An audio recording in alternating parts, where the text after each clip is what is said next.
símbolo da nova Canaã, que é o lar celestial. Então nós vimos isso, como é que Deus levantou um grande líder, um grande estadista, um dos grandes profetas de Israel, é considerado pelos judeus o maior profeta de todos os tempos, de todas as eras, Moisés, para tirar o povo do Egito e levá-lo à terra de Canaã. Depois nós vemos que, infelizmente, quando o povo chegou para adentrar na terra de Canaã, o povo teve incredulidade, duvidou do poder de Deus. Apenas 2 homens, Josué e Calebe, creram, tentaram convencer o povo que Deus estava com eles e que eles poderiam adentrar na terra prometida, mas infelizmente a maioria, 10 dos príncipes de Israel, duvidaram, não creram, se deixaram levar pelo medo, se deixaram levar por aquilo que os olhos viram,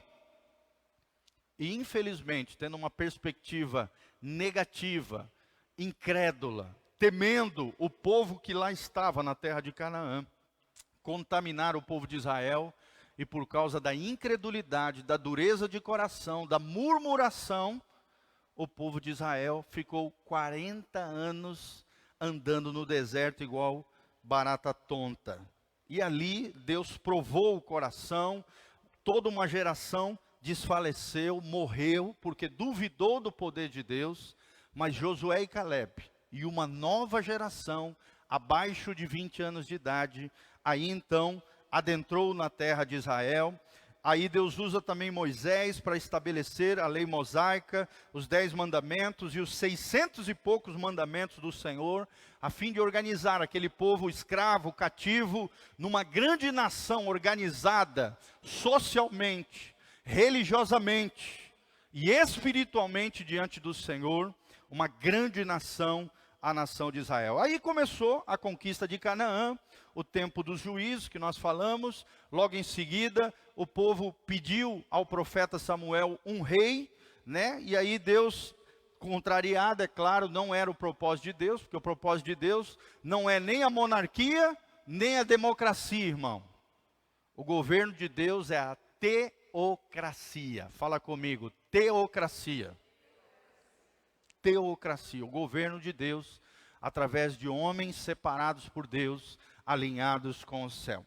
Mas Deus permitiu, estabeleceu ali um rei sobre Israel. O primeiro reinado foi de Saul, depois veio o reinado de Davi, conhecido na palavra como homem segundo o coração de Deus. E nós sabemos, né, tudo aquilo que aconteceu na história de Saul, que foi rebelde à palavra profética, desobedeceu, perdeu o seu reinado, que foi entregue a Davi, um homem segundo o coração de Deus. Davi, claro, a Bíblia não esconde seus erros, suas falhas, mas também teve muitas virtudes, muitas qualidades, mesmo tropeçando, errando, se arrependeu, se consertou e terminou muito bem a sua vida na presença do Senhor. E aí ele passa o cajado para Salomão, seu filho. Salomão, né, um dos grandes sonhos de Davi era construir a casa de Deus, um grande templo que mostrasse a glória de Deus. Davi foi impedido de construir essa casa, esse templo, porque tinha muito sangue na sua mão. Davi teve que travar muitas batalhas para estabelecer o grande reinado de Israel. E Deus impediu, além da morte de Urias, né, que eu acho que era o sangue que mais pesava na vida de Davi, não era nem o sangue derramado em batalha, irmão, mas era o sangue inocente de um dos seus grandes soldados, Urias. Então, aquele sangue foi derramado, ficou sobre a mão de Davi e o impediu de realizar o seu sonho em vida de construir o templo do Senhor. Mas Deus ainda realizou esse sonho através de quem? De Salomão, seu filho. Davi deixou tudo pronto, ofereceu seu próprio tesouro, tudo aquilo que ele havia conquistado, separou e entregou na mão dos seus filhos, os seus planos, seus projetos, a planta, tudo, os tesouros, os materiais necessários para que através de Salomão fosse construído o templo de Salomão, o famoso templo de Salomão. Fala comigo, templo de Salomão. Isso, então quando esse assumiu esse trono, né, a Bíblia diz e relata que eles ofereceram mais de 1000 holocaustos de animais, de carneiros, de bois, de vacas, de pombos, de toda sorte de sacrifícios. E aí a Bíblia diz que uma nuvem caiu no meio do templo. Algo glorioso, que ninguém conseguia ficar de pé, irmãos. Tamanha glória de Deus no templo de Deus. Deus veio de forma majestosa no meio do templo de Salomão. Então essa nuvem, conduziu a nação a maior prosperidade e glória, e além também de dar a Salomão o descanso dos seus inimigos. Um grande marco do seu reinado foi a construção desse templo, que depois foi reconstruído 2 vezes, porque logo alguns anos mais posteriores, o que aconteceu? O povo abandonou a Deus, vieram os babilônios, os caldeus, Nabucodonosor e seus exércitos, e destruíram o templo no ano 600 e pouco antes de Cristo. Tá bom? E aí, depois de 70 anos, o povo foi liberto, do cativeiro, e vieram 3 levas lá da Babilônia para Israel, para reconstruir. Primeira leva com um líder chamado Zorobabel. Fala comigo, Zorobabel. Isso. Segunda leva veio com um sacerdote chamado Esdras. Esdras, que reconstruiu o templo. E a terceira leva veio com o copeiro do rei, chamado por Deus de Neemias, que voltou novamente com mais um grupo para Israel, para restaurar os muros da terra de Israel e de Jerusalém. Então, Salomão, infelizmente, relata a Bíblia, se entregou a muitas mulheres, seu coração se desviou no fim da vida, com relação a ídolos, estabelecendo assim, infelizmente, irmão, uma legalidade para que a glória de Israel fosse roubada. Isso é triste, trágico. Um homem que foi considerado o homem mais sábio que já pisou nessa terra, depois de Jesus, obviamente. Ninguém ganha de Jesus, irmãos? Paulo diz que Jesus é a sabedoria de Deus personificada. Isso é lindo, irmãos. Ninguém é mais sábio que Jesus. Mas depois de Jesus, a Bíblia relata que o homem mais sábio da terra foi o rei Salomão. Os reis vinham de diversos lugares, inclusive a rainha de Sabá. Ela ouviu falar da sabedoria e glória de Salomão, saiu da sua terra e foi à terra de Israel para ver e ouvir a sabedoria de Salomão. Vocês sabem, Salomão foi aquele que escreveu 700 e poucos provérbios, que estão separados em 31 capítulos da Bíblia Sagrada. Também escreveu o livro de Eclesiastes, o livro do pregador, um livro tremendo, que é um livro extremamente filosófico, que faz uma análise, uma reflexão acerca da vida, acerca de que tudo nessa vida é vaidade, se nós não tivermos o nosso coração na eternidade, se não tivermos temor de Deus no nosso coração, irmão, tudo é vaidade. O mais importante é obedecer a Deus, viver uma vida de temor e reverência ao Senhor, para que possamos desfrutar do melhor de Deus nessa terra. Amém? E agora nós vamos começar então o reino dividido, a apostasia e o cativeiro. Vamos relatar sobre essas questões, tá bom? Abra comigo 1 Reis 12, 16 a 20. 1 Reis, livro dos Reis, Antigo Testamento, 12, 16 a 20. Aqui nós vemos o reino sendo dividido, com o pecado de Salomão. O Senhor se entristeceu com Salomão, porque se envolveu com as mulheres das outras nações, isso era proibido pela palavra de Deus, e acabaram essas mulheres desviando o coração de Salomão com idolatria, com imoralidade, com uma série de pecados.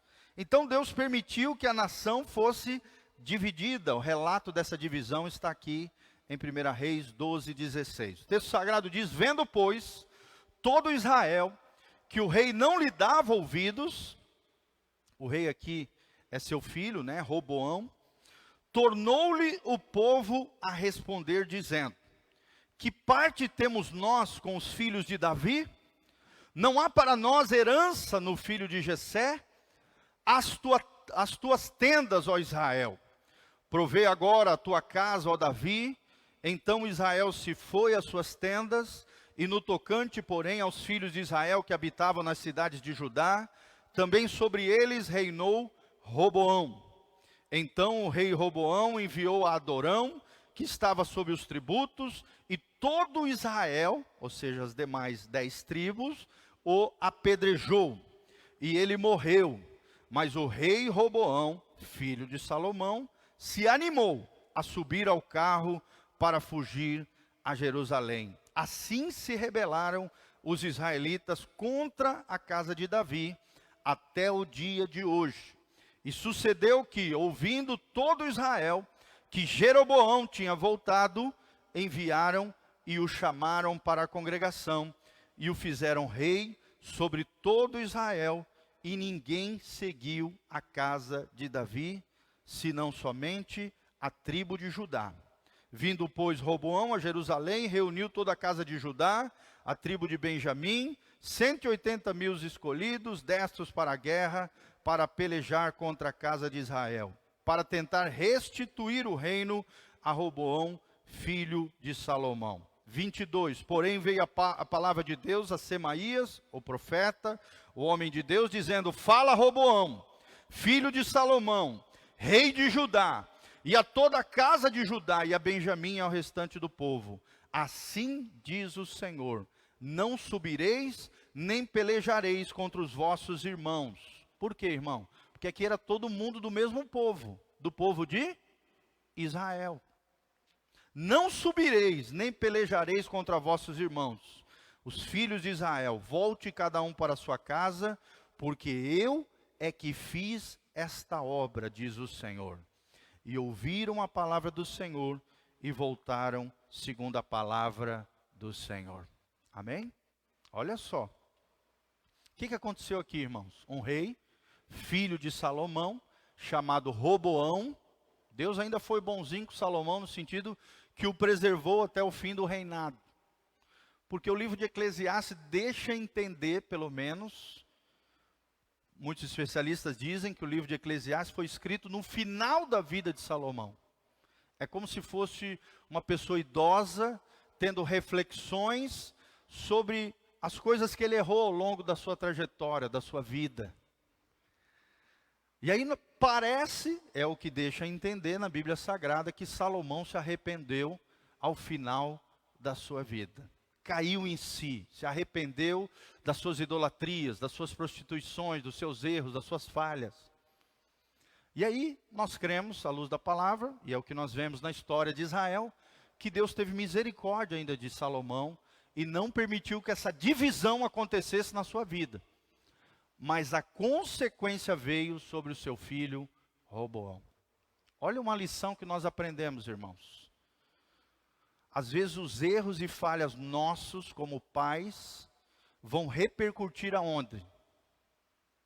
Nas gerações posteriores a nós. Então olha o cuidado que nós como pais temos que ter em andar no caminho do Senhor, em vivermos uma vida reverente, obediente e consagrada a Deus. Porque senão não só nós vamos sofrer, mas às vezes as futuras gerações podem sofrer através dos nossos erros e falhas. É claro que elas serão responsabilizadas pelos seus próprios erros e falhas, amém? Deus nunca toma o inocente por culpado, nem o culpado por inocente. Cada um responderá diante de Deus por si. Mas às vezes as consequências, se não estivermos caminhando com o Senhor, as outras gerações não caminharem com o Senhor, as consequências nefastas dos pais podem sim e afetam filhos. É o que diz Êxodo capítulo 20, até 4 gerações. Êxodo 20 diz: eis que visito as iniquidades dos pais nos filhos, até a 3ª e 4ª geração daqueles que me aborrecem. Ou seja, se aborrecermos ao Senhor, desobedecermos os seus mandamentos, formos infiéis aos princípios e valores do reino de Deus, isso pode sim afetar os nossos filhos, filhas, netos e bisnetos. Isso é muito sério, irmãos. Fala comigo, o pecado é de responsabilidade individual e intransferível. Mas a colheita do pecado é coletiva.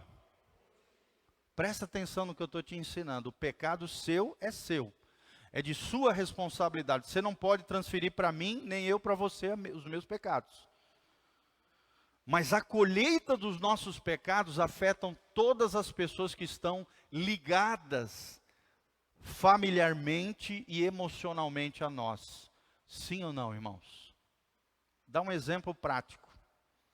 Um pai destrambelhado com alcoolismo, por exemplo, vício e compulsão de alcoolismo. Quem é responsável disso? É o pai.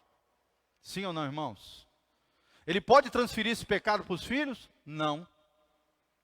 Mas os filhos e a esposa vão sofrer a colheita desse pecado do pai? Vão sofrer coisas desnecessárias por causa do erro dos pais? É claro que sim. Então isso que eu estou ensinando para vocês é uma grande verdade. Nós vemos no exemplo de Salomão e de seu filho Roboão. Houve uma falha ali nas gerações. Salomão não ensinou nem com a sua vida e não deu a sabedoria que tinha provavelmente ao seu filho. Porque o primeiro ato, quando ele assumiu o trono, já foi uma grande burrada. Não soube falar com os seus príncipes, não soube ouvir os verdadeiros conselheiros que eram conselheiros do seu pai. Ouviu os mais jovens e não ouviu a voz de Deus nem os profetas. E por causa disso, o povo de Israel se dividiu em dois. 10 tribos de Israel foram por norte, o que a gente chama de Israel do norte ou Israel. E o reino de Israel, né? A capital era Samaria, liderado por Jeroboão, esse que mobilizou o povo e se rebelou contra Roboão, que nós acabamos de ler. E apenas 2 tribos, Judá e Benjamim, juntamente com os levitas, que habitavam e lideravam o templo em Jerusalém, ficaram com Roboão. Olha só, irmãos, olha as consequências de erros e falhas. Olha só as consequências de uma vida sem sabedoria. Um jovem sem a sabedoria de Deus destruiu um reino glorioso deixado por Davi e Salomão por causa de burrice, porque não ouviu os conselheiros do seu pai.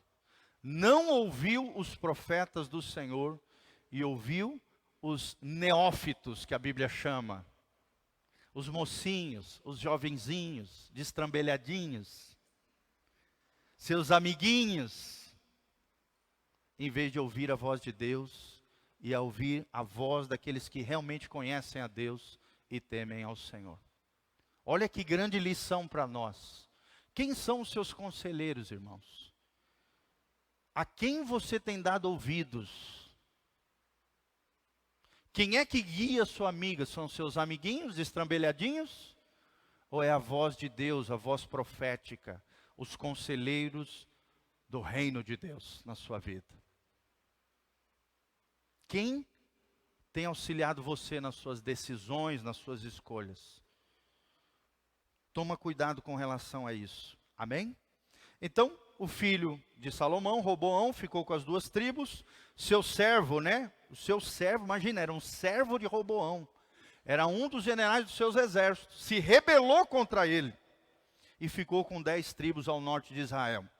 Então surgiu o reino do norte, Israel. O reino do sul, Judá, capital Jerusalém. Reino do norte, Israel, capital Samaria. E os livros de reis, né? De 1ª e 2ª Reis, 1ª e 2ª Crônicas, se dedicam especialmente às histórias paralelas desses 2 reinos.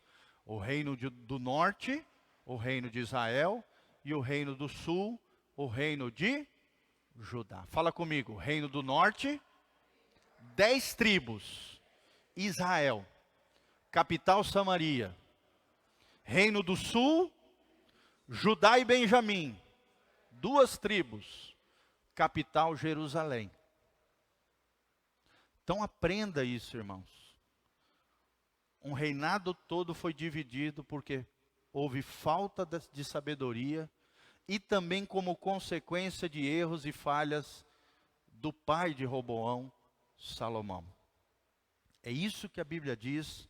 E infelizmente, né, esses livros de 1ª e 2ª Reis, 1ª e 2ª Crônicas, você vê as histórias paralelas desses 2 reinos, com altos e baixos, espiritualmente falando. Alguns eram fiéis a Deus, outros eram apóstatas, abandonavam a fé e se envolviam com imoralidades, idolatrias, pecados de forma geral nos seus governantes. E quem é que sofria? O povo. Irmãos, infelizmente, muitas vezes os nossos líderes são reflexo de quem é o povo. Sim ou não? E também nós aprendemos à luz da Bíblia a importância de nós escolhermos bem quem são os nossos líderes. Nós estamos num ano chave de votação, de escolha para quem vai nos liderar. E quem é que nós vamos escolher? Aqueles que seguem os mesmos valores, princípios que nós, ou aqueles que são totalmente contrários aos nossos valores, aos nossos princípios, e que combatem a nossa fé e as nossas crenças? Vocês sabem quem eu estou falando. Os vermelhinhos e os azulzinhos. E mesmo assim, dentro dos azulzinhos, temos que selecionar muito bem. Porque também tem lobos vorazes vestidos de ovelhinhas. Não, ovelhinhas, lobos vorazes vestidos de ovelha, exatamente, isso mesmo. Então tome cuidado, seja sábio. Não escolha erradamente os seus líderes, aqueles que estarão governando a nossa vida. Porque isso pode levar a nossa nação a um declínio espiritual, moral, em todos os sentidos. Inclusive a perseguição contra as igrejas e as lideranças cristãs. Olha como a Bíblia é sábia, como ela nos ensina. Os nossos líderes são reflexos do povo. Mas ao mesmo tempo, líderes iníquos, corrompidos e pecaminosos, levam toda uma nação ao declínio moral e espiritual. E levam ao cativeiro. Levam ao cativeiro. Não sei vocês, eu não quero ir para o cativeiro. Vocês querem? Espiritual, moral, declínio de tudo que a gente crê e acredita. Então, vamos começar aqui. O Reino do Norte e o desaparecimento das 10 tribos. É o destaque que nós queremos dar.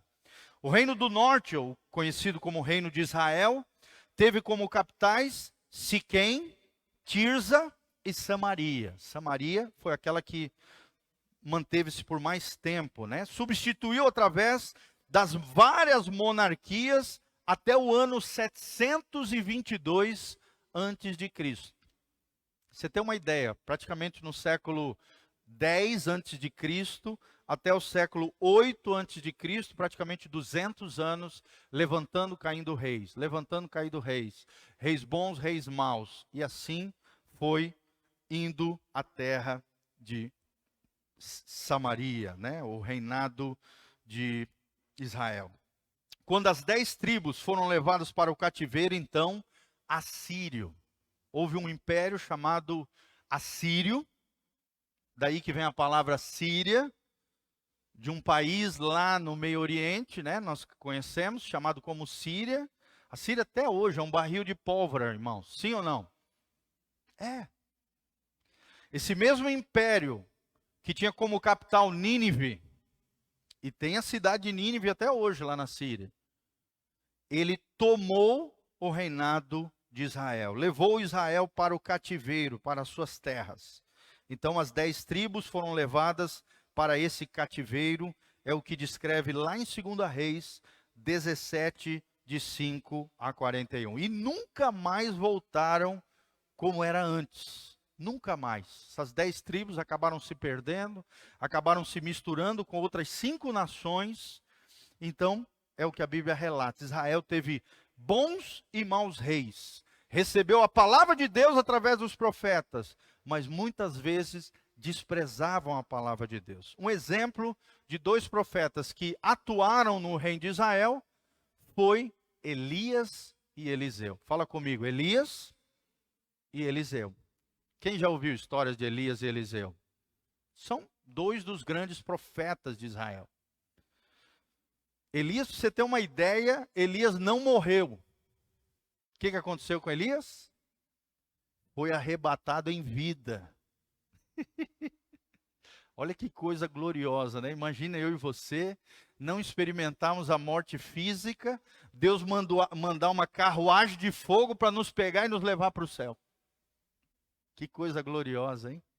Melhor que trem, melhor que avião, melhor do que qualquer coisa. Que coisa linda, irmãos. Olha que coisa maravilhosa, nós caminhamos com Deus, nós experimentaremos coisas sobrenaturais de Deus. Quem já experimentou coisas sobrenaturais de Deus? Talvez não uma carruagem de fogo, né? Milagres, maravilhas, livramentos. Mas olha só o que Deus pode fazer com um homem e uma mulher de fé. Até ser transladado para o céu é possível. Tem pelo menos dois personagens no Antigo Testamento. Nós sabemos, né? Enoque andou com Deus e foi levado também para o céu. Não experimentou a morte. E o segundo foi Elias, que foi levado por uma carruagem de fogo, deixou a sua capa para o seu sucessor Eliseu, que pediu ao Senhor uma porção dobrada do manto profético de Elias. Eu acho lindo esse episódio, fica até arrepiado, né? E aí quando ele pega aquela capa, coloca sobre si, vai na direção do rio, do outro lado estavam os aluninhos da escola dos profetas, ele pega aquela capa, bate na beira do rio e o rio se abre. Que coisa gloriosa, irmãos. Amém? Olha a importância de nós caminharmos no rio profético. Irmãos, essa igreja está debaixo de um monte de palavra profética. Um monte de palavra profética. E cabe a eu e a vocês andarmos no temor do Senhor. Andarmos no aprisco de Deus, andarmos nos trilhos de vida eterna, para que essas palavras proféticas se cumpram sobre nós. Não é só sobre o pastor Giovanni, não, é sobre toda a nossa comunidade. Deus, quando quiser falar com você, Deus vai falar, irmão. Ontem mesmo Deus falou comigo através de uma profeta. Pastor Rildo também, de forma informal, assim. Deus faz o que Ele quer, irmãos. Olha a importância de nós caminharmos no profético de Deus, na unção profética, na glória de Deus, na graça do Senhor, cheios do Espírito Santo, como nós temos pregado desse altar, movidos pelo Espírito Santo, mas também mergulhados pelo Espírito Santo de Deus. Isso é tremendo, irmãos. Aí em seguida, nós vamos falar sobre o reino de Judá. Quando houve então a divisão do reino, o reino de Judá, quais são as tribos que tinham no reino de Judá? A tribo de Judá e a tribo de Benjamim. E mais uma tribo ali junto, que não se contava, que era a tribo de Levi. Judá significa louvor. Levi significa união. Olha só que lindo. Judá é o louvor junto com Levi traz o quê? União. Olha que coisa linda. E tinha Benjamim. Se eu não me engano, Benjamim significa renovo. Porque foi o último filho, né? Da esposa de Jacó. E é lindo essa história maravilhosa. Tá bom? Então, tinha como capital Jerusalém. Seus monarcas, né? Seus reis, também não mantiveram uma constância o tempo todo em seguir ao Senhor. Mas muitos deles levaram a nação à idolatria ou a permitiram no seu reino. Jeremias ministrou como um destacado profeta no fim desse período em Jerusalém. E é lindo, irmãos, o chamado de Jeremias. Abra comigo, Jeremias capítulo 1. Nós vamos ler juntos aqui o chamado de Jeremias. Eu acho Lindíssimo esse trecho aqui. A partir do versículo 4. Olha o chamado desse profeta, chamado Jeremias. Jeremias, capítulo 1, versículo 4. O texto sagrado diz: assim veio a mim a palavra do Senhor, dizendo: antes que te formaste no ventre, te conheci. Antes que saístes da madre, te santifiquei, as nações te dei por profeta. Então disse eu, ou seja, o próprio Jeremias, falando ao Senhor: ah, Senhor Deus, eis que não sei falar, porque ainda sou um menino. Mas o Senhor me disse: não digas eu sou um menino, porque a todos a quem eu te enviar, irás, e tudo quanto te mandar, falarás. Não temas diante deles, porque eu estou contigo para te livrar, diz o Senhor. Amém? Fala comigo: não temas diante deles, porque o Senhor está comigo para me livrar. Olha que coisa linda. É a palavra de Deus para os nossos corações nessa manhã. No versículo 9: estendeu o Senhor a sua mão, tocou-me na boca e disse-me o Senhor: eis que ponho as minhas palavras na tua boca. Olha que coisa linda, irmãos. Não vai ser nós falando, vai ser Deus falando através da nossa boca. A gente se sente incapaz diante da grandeza da obra de Deus, mas Deus toca a nossa boca com a sua unção, com a sua glória, com o seu manto, com o seu cajado. E a partir de então, o nosso coração incendiado por Deus, cheio da palavra de Deus, se torna boca profética de Deus em favor de outras pessoas. Amém? Eis que ponho as minhas palavras na tua boca. Olha, ponho-te nesse dia sobre as nações e sobre os reinos, para arrancardes e para derrubardes, para destruirdes e para arruinardes, e também para edificardes e para plantardes. Olha só o poder da palavra profética. Tanto de emitir juízo, ruína e destruição, como também através da palavra profética, edificar, plantar e abençoar a vida das pessoas. Olha o perigo também da palavra profética. Ao mesmo tempo que ela pode ser uma emissão de juízo, de disciplina, de correção de Deus, de um juízo de Deus em favor de alguma pessoa, ou situação, ou nação, a palavra profética também ela constrói, ela edifica, ela planta, ela rega e ela faz prosperar. Amém? Irmãos, e um verdadeiro profeta de Deus, Deus não deixa que nenhuma das suas palavras caiam por terra. Amém? Quando você está conectado com a fonte profética, que é o próprio Espírito da profecia, que é Jesus de Nazaré, reinando e governando a nossa vida e o nosso coração, de verdade, plenamente, completamente, se movendo numa unção sobrenatural do Espírito Santo, tudo aquilo que você falar, meu irmão, Deus vai cumprir, Deus vai fazer. Se foi Deus que falou com você, coisa da tua cachola, da tua cabeça, da tua alma, ou ouvida por demônios, Deus não respalda. Mas aquilo que Ele falou para você, Ele vai fazer. Um exemplo disso, Jesus dando um comando para Pedro no meio da tempestade. O que Jesus disse? Pedro, venha. Pedro saiu do barco e andou sobre as águas. Sim ou não, irmãos? Mas antes dele andar pelas águas, houve o que da parte de Jesus? Uma palavra, um comando, um direcionamento, que exigia fé e obediência da parte de Pedro. Nunca tente fazer algo sem uma palavra de Deus. Mas debaixo de uma palavra de Deus, tudo aquilo que Deus falar para você, Ele vai cumprir, Ele vai fazer.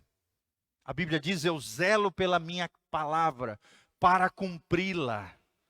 Se Deus falou, irmão, Deus vai fazer na sua vida, em nome de Jesus. Amém? Lembre-se disso. Só tem uma pessoa que pode destruir a palavra profética liberada sobre a tua vida, é você mesmo. se desviando do propósito de Deus. A maioria das palavras proféticas a nível pessoal, elas são condicionais. Ou seja, elas só se cumprem com a condição de você continuar caminhando na glória, na graça, na presença de Deus. Se você abandonar a fé, se desviar, infelizmente aquelas palavras proféticas não se realizam sobre a sua vida por causa de você, não é por causa de Deus. Amém? Mas compreenda, quando Deus te der uma palavra, caminhe sobre a palavra através da sua fé. Se Deus falou, Ele vai realizar sobre a tua vida. Amém? Isso é tremendo, é maravilhoso. Que lindo esse exemplo de Jeremias, né? Um menino, provavelmente aqui novo, 15, 16, 17 anos de idade. Senhor, eu sou apenas um menino. Em outras palavras, Deus diz, filho, fecha a tua boquinha. Não é você, sou eu através da sua vida. Não é a tua boca, é a minha boca através de você. Não é o seu coração, é o meu coração através da sua vida. E até as palavras que sairão da sua boca não vêm de você. Vêm de mim, diz o Senhor. Amém? Precisamos ser tocados por Deus. Para que sejamos boca de Deus, boca profética de Deus nessa geração, nessa terra. Aleluia. Quem recebe essa unção profética sobre a sua vida? Ouça a voz do Espírito Santo. Caminhe debaixo da direção e do governo de Deus, para que você possa usufruir de tudo aquilo que Deus tem para você. E para terminar, irmãos, nós vemos a destruição de Jerusalém, da capital de Judá. Lembre-se que o rei do norte e o seu reinado, os reis do norte, já tinham sido levados pelos assírios, no ano 700 e pouco, antes de Cristo. Mas ainda havia Judá, Benjamim e ali os levitas, que foram destruídos, né, Jerusalém, e levados para o cativeiro babilônico no ano de 586 antes de Cristo. Século 6 antes de Cristo. Jerusalém foi destruída, o templo também, né? Tá lá em 2 Crônicas 36 de 17 a 21. Vamos ler ali, 2 Crônicas.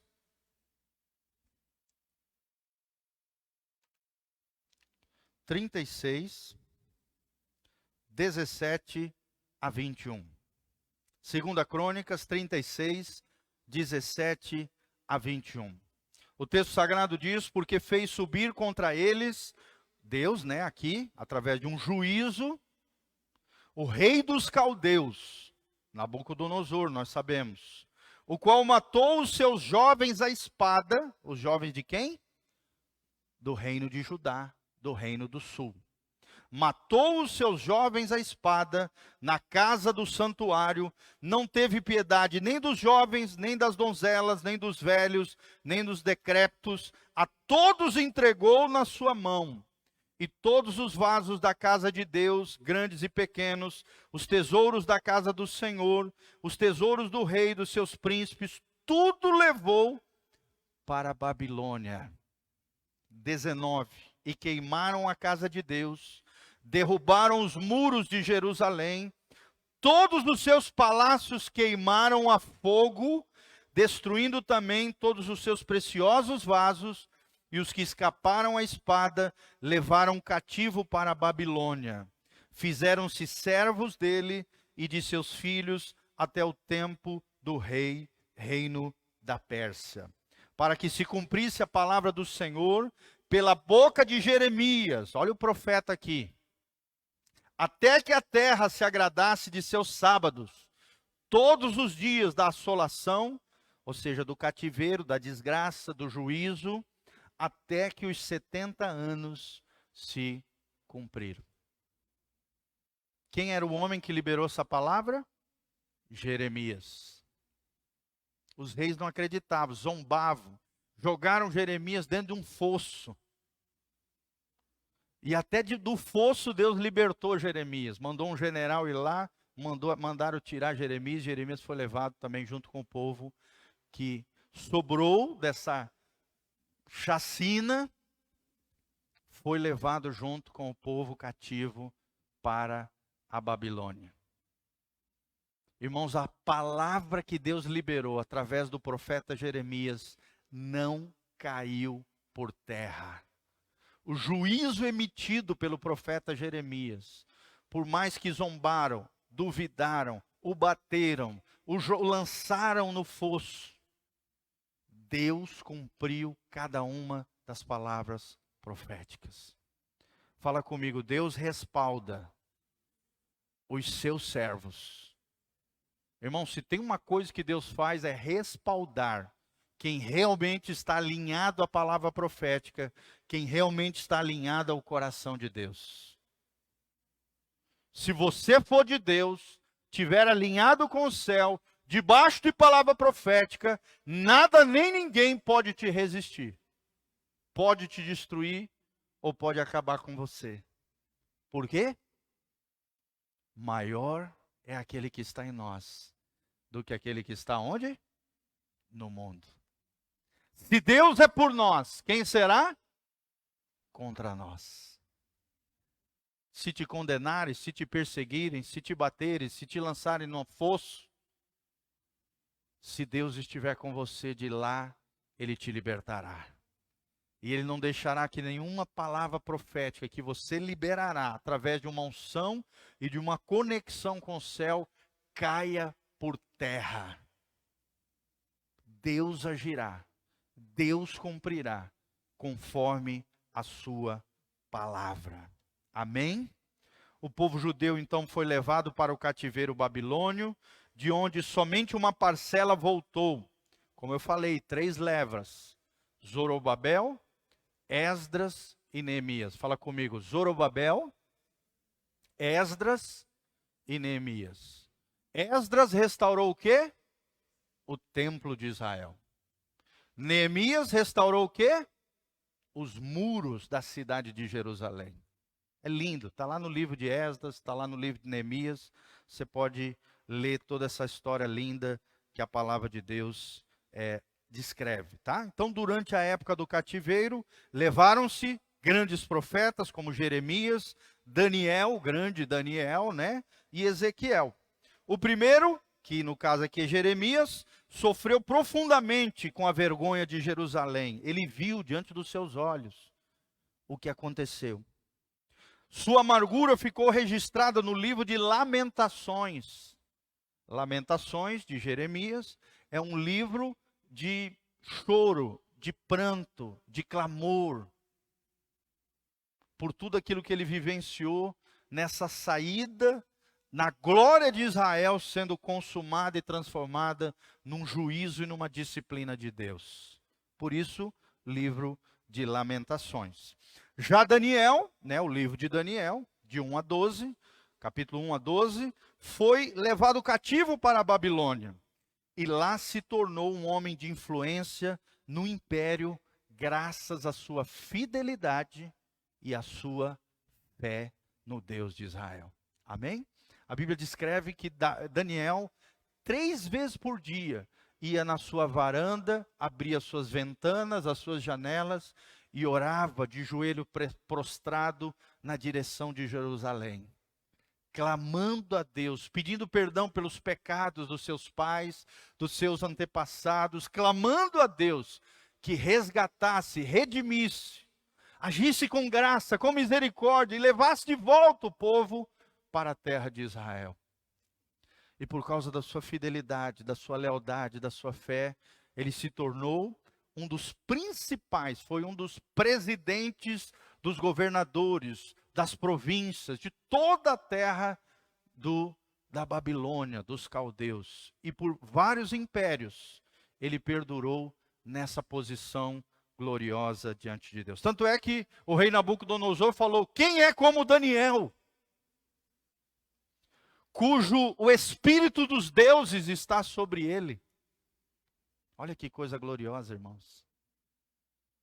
É lindo essa história. Esses dias eu estava pregando sobre visão e falei sobre isso, né? O poder de uma visão espiritual. Porque Daniel teve uma visão espiritual através de um sonho daquilo que o rei tinha sonhado e ainda trouxe debaixo de uma sabedoria sobrenatural a interpretação do sonho do rei Nabucodonosor. Irmão, isso aí não é qualquer coisa, né? Sim ou não, irmãos? Sim. Um homem tremendo, um homem zeloso, um homem com influência sobre impérios, graças à sua fé e à sua fidelidade a Deus. E para terminar, Ezequiel foi usado, né, o grande profeta também Ezequiel, do livro de Ezequiel, foi usado por Deus para profetizar sobre uma restauração futura de Israel. Boa parte cumprindo-se na igreja, e uma outra parte de Ezequiel, talvez você não saiba, ainda não aconteceu.